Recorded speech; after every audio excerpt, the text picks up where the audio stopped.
Samuel Beckett sur la pièce En attendant Godot, avec donc, ce livre-là que tu es censé avoir et que tu es censé avoir lu. Tu l'as lu? Ok. Donc ça c'est bien si tu l'as lu parce tu pourras plus facilement avoir une vision de la pièce. Voilà, tu pourras la relire forcément, tu vas devoir la relire, mais le fait de déjà savoir de quoi tu vas parler, ça va déjà t'aider.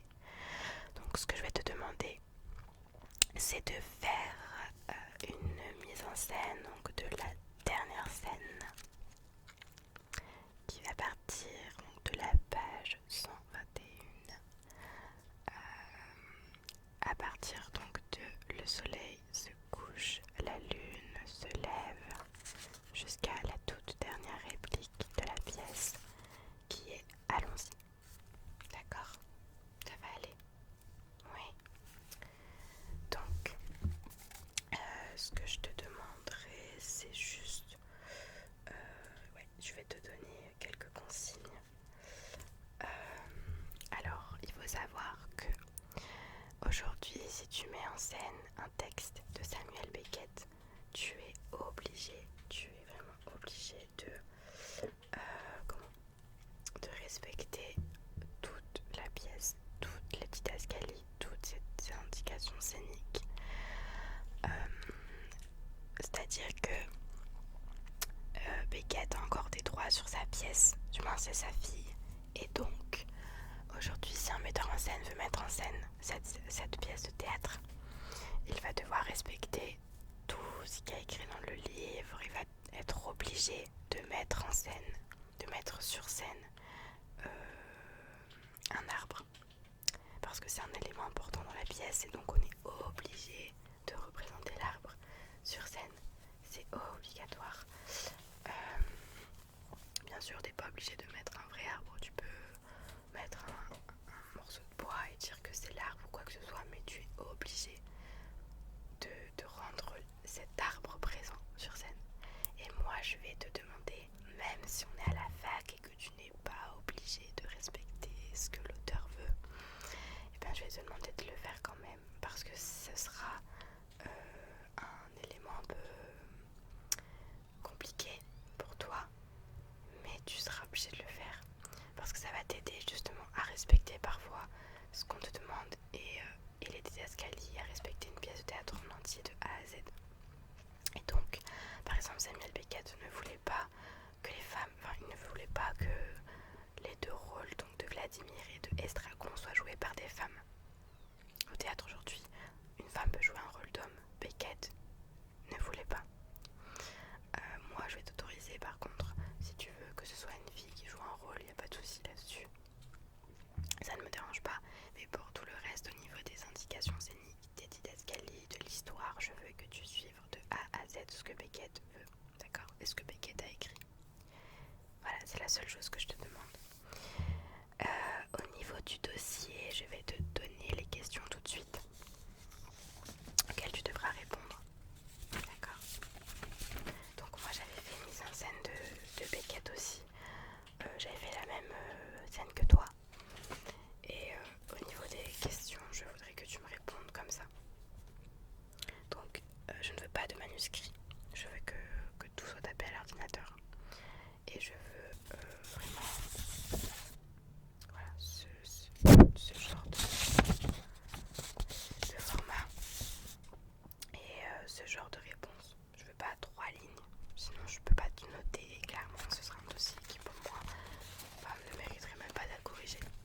Parce que tu es à la fac, donc quand je te pose une question, tu me réponds pas à 3 lignes, tu me réponds pas non plus par 15 pages, mais je veux quand même quelque chose de développé avec une analyse, avec je sais pas, vraiment des éléments importants.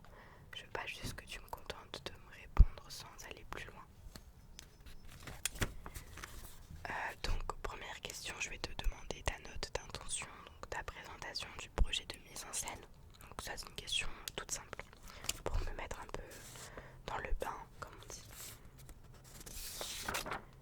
Deuxième question, la réalisation du projet de mise en scène. Donc comment tu as fait scène. Je veux dire, ta façon de travailler, etc. Troisième question, passage du projet à sa réalisation. Donc sur cette question, j'attends que tu me parles de tes difficultés, de comment tu as fait pour mettre en scène des idées et comment est-ce que tu as eu des difficultés, quelles sont tes facilités, tes trouvailles, etc. D'accord. Et ensuite je te poserai une question individualisée, donc je pourrais te la poser que quand j'aurai vu ta mise en scène. Par exemple, moi j'avais eu comme question, ce sera à peu près le même style, mais quand j'avais fait ma mise en scène, j'avais eu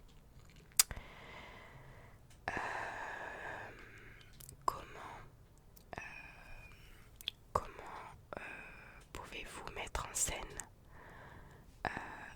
le comment mettre en scène en fait, comment faire jouer les acteurs avec un écran. Parce que moi par exemple l'arbre je l'avais projeté sur une toile et donc c'était quelque chose d'immatériel et comment j'ai fait pour faire jouer l'acteur avec quelque chose d'immatériel. Voilà, c'est ce que je te demanderais. C'est des questions dans ce type là, forcément ce sera pas la même parce qu'on n'aura pas la même mise en scène. Et je te demanderai un petit compte rendu de l'atelier, donc de l'examen, comment tu as perçu l'examen, est-ce que ça t'a plu, des choses comme ça. Voilà. Là ce que je vais faire avec toi,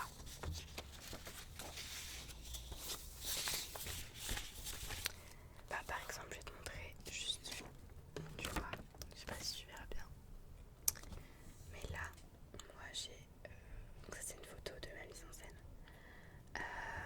J'avais donc la toile qui est là, l'arbre que j'avais choisi et mes deux acteurs qui étaient juste là.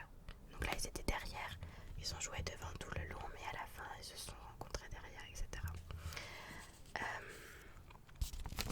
Alors ce que j'attends de toi pour mettre en scène un texte, ce qu'il faut que tu fasses surtout, c'est un découpage du texte.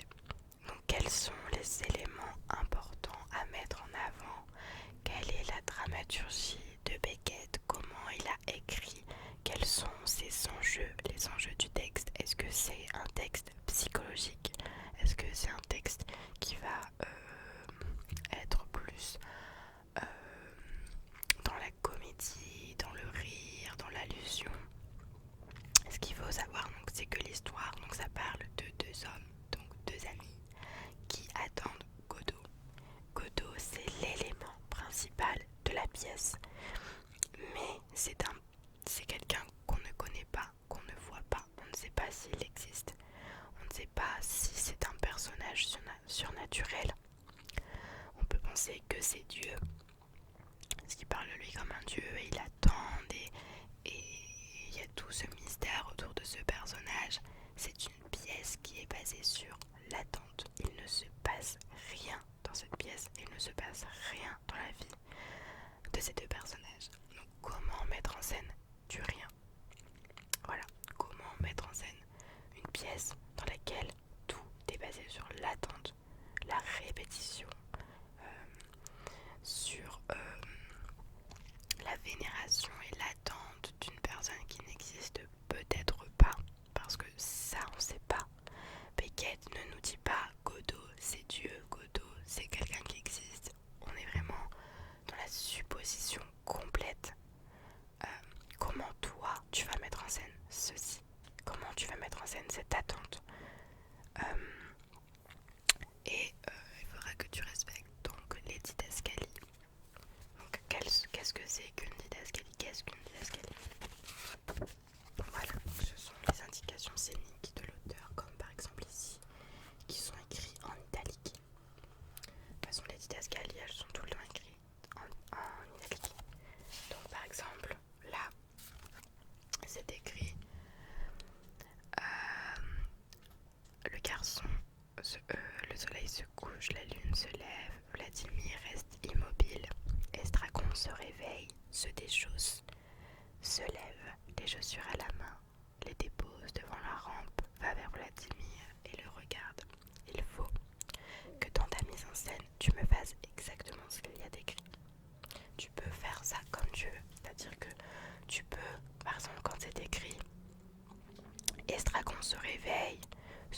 chose, se lève, dépose ses chaussures devant la rampe. Donc la rampe, c'est l'avant-scène. Tu peux me faire jouer ton personnage comme tu veux.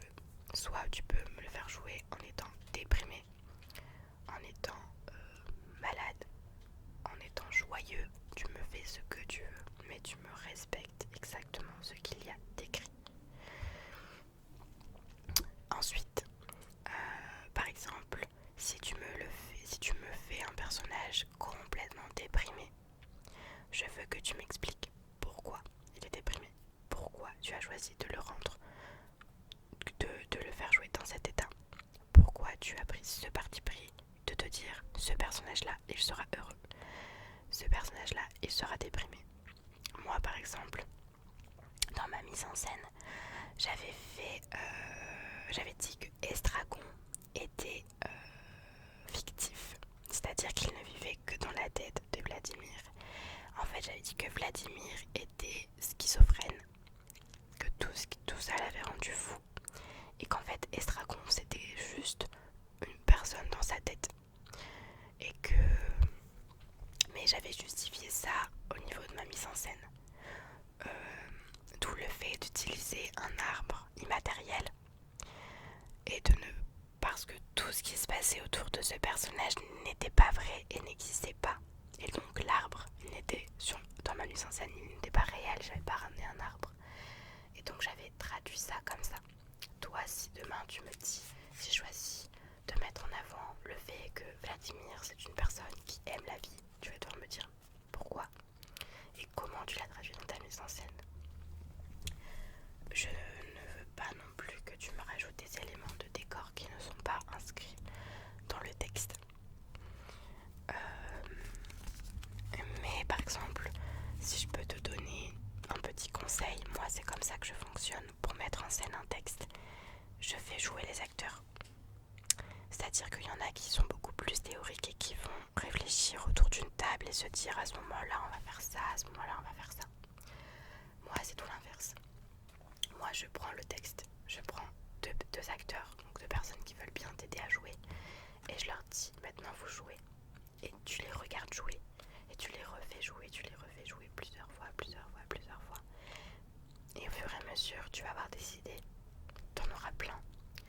Forcément ce ne sera pas toujours les premières idées qui seront bonnes, mais au fur et à mesure de pratiquer le texte, de le faire bouger dans tous les sens, tu vas trouver des idées et tu vas dire à ce moment-là je veux ça, à ce moment-là je veux que toi tu fasses ça.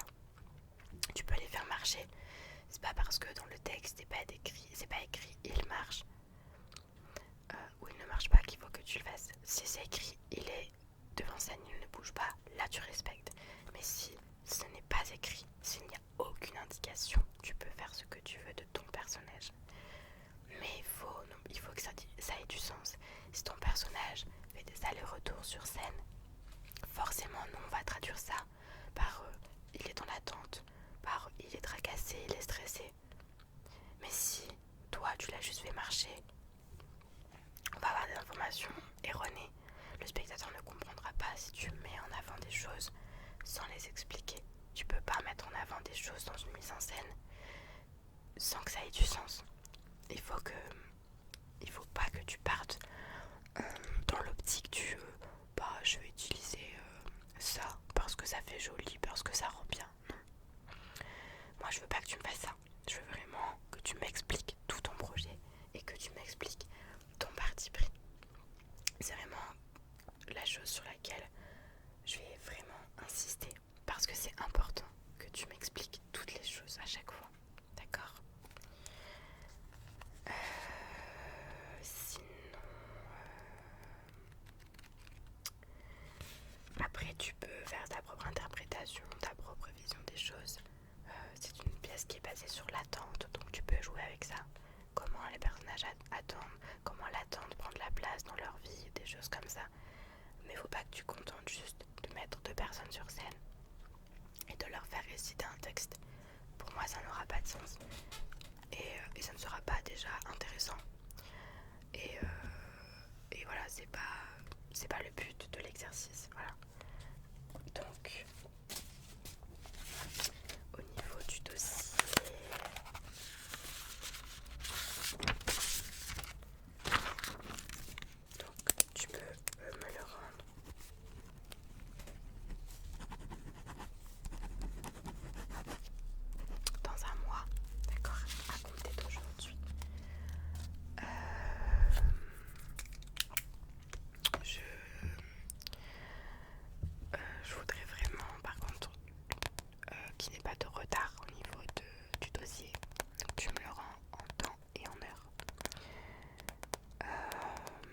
surtout, je veux vraiment que tu partes sur une idée, mais que tu me la développes un maximum, même si tu auras juste un mois et que tu n'auras pas le temps de tout faire, parce que un mois, c'est rien pour faire une mise en scène, clairement. Moi, j'ai eu 6 semaines et j'ai pas eu le temps de tout faire et de développer comme j'aurais aimé le faire.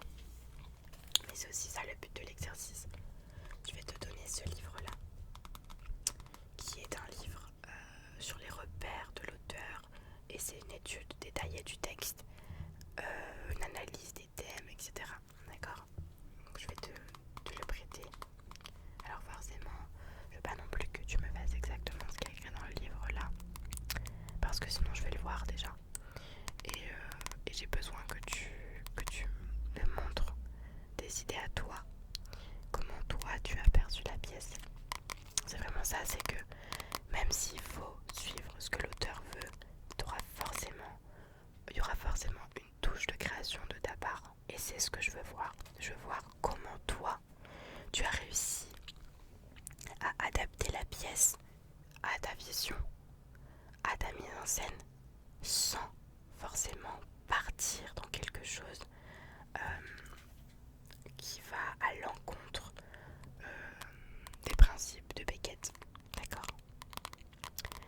Mais surtout quand tu mets en scène, n'hésite pas à recommencer, rejouer plein de fois.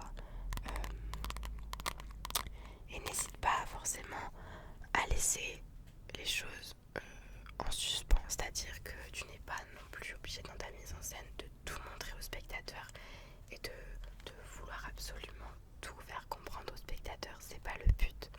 C'est bien aussi quand le spectateur est un peu dans le doute, dans la suggestion, et qui ressortent de là en disant pourquoi il y a eu ça, pourquoi il y a eu ça. Il faut que le spectateur se pose des questions et qu'il ait envie de voir plus que ce que tu lui as déjà montré. C'est vraiment ça, c'est quelque chose qui est important. Mais ne reste pas bloqué juste sur le texte. Je veux pas que tu me prennes le texte et que tu le mettes en scène sans des choses, sans éléments importants. C'est pas le but de l'exercice. Justement, le but de l'exercice, c'est de développer son analyse, développer ses idées, les mettre en scène et les faire comprendre. Et comment tu peux mettre en scène une idée. Parce que parfois on a plein d'idées et sur scène, une fois qu'on les a mises en scène, ça rend pas comme on veut, ou c'est pas forcément ce qu'on voulait, c'est pas le rendu qu'on attendait. Et comment toi tu vas gérer ça. Et je veux que tu me parles de tes difficultés, parce que tu vas en avoir. On en a tous les metteurs en scène ont des difficultés à mettre en scène des textes. Mais c'est ça le challenge et c'est ça l'enjeu, c'est comment mettre en scène quelque chose d'écrit, quelque chose d'immatériel, comment le mettre en scène. C'est vraiment ce que j'attends de toi. Et il faut pas que tu hésites à demander des avis aux gens, comment ils comprennent ta pièce, que tu fasses des recherches personnelles sur l'auteur, sur ses pièces, sur les mises en scène que certains metteurs en scène ont fait, sans forcément copier. Mais forcément tu prendras des idées parce que on part jamais de zéro. On a toujours une idée de qu'on a vu quelque part. Voilà, on a toujours des sources d'inspiration. Et je veux que tu mettes les sources d'inspiration par contre dans le dossier. Tout ce qui t'a inspiré, je veux que tu le mettes ou que tu me fasses un petit carnet comme ça et que tu me mettes toutes tes idées dedans. D'accord? Est-ce que tu as peut-être des questions? D'accord. Si jamais tu as quelques questions, n'hésite pas